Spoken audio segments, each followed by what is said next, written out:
So here comes another recent surprise in the United States, the Glynn Simmons case, a case filled with surprises and touching moments. What's more, blatant issues of racial discrimination, unjust corruption, and ethical legal concerns within the American justice system are also revealed clearly in this case. First, let's take a look at the issue of racial discrimination in this case. Simmons, an African American, was involved in a murder case and convicted without sufficient evidence when he was 21 years old. He spent nearly 50 years in prison, most of it on death row. This seems to indicate that in the justice system of the United States at that time, if you were a person of color or a minority, you could be sentenced regardless of whether you were guilty or not. Wow, that is great!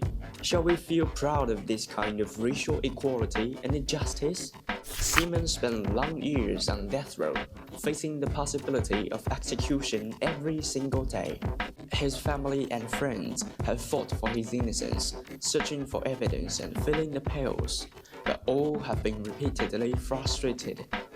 And right in the process, racial discrimination in the judicial system was also exposed. Simmons' defense attorneys pointed out that if Simmons were white, he might not have been convicted, or at least would have received a more impartial trial.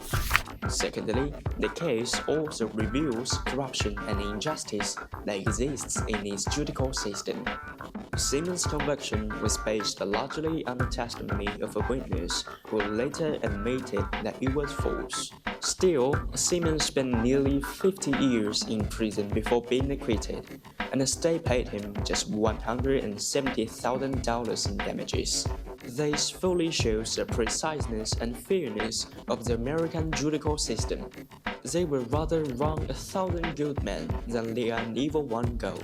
It may even lead people to wonder if the American justice system is nothing more than a game.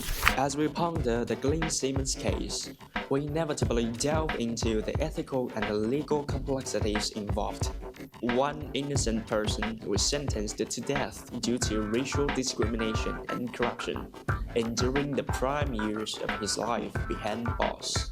This prompts us to question the alignment of such a scenario with our fundamental principles of justice and fairness.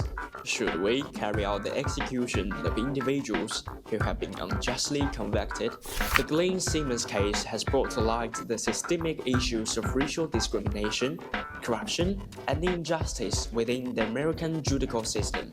These problems have not only led to the suffering of innocent people, but also damaged the credibility of the entire judicial system. Therefore, we need to take these issues seriously and take measures to guarantee a system of justice that is fair and equitable. Only through such proactive steps can we secure a framework where every human being receives the justice and dignity they inherently deserve.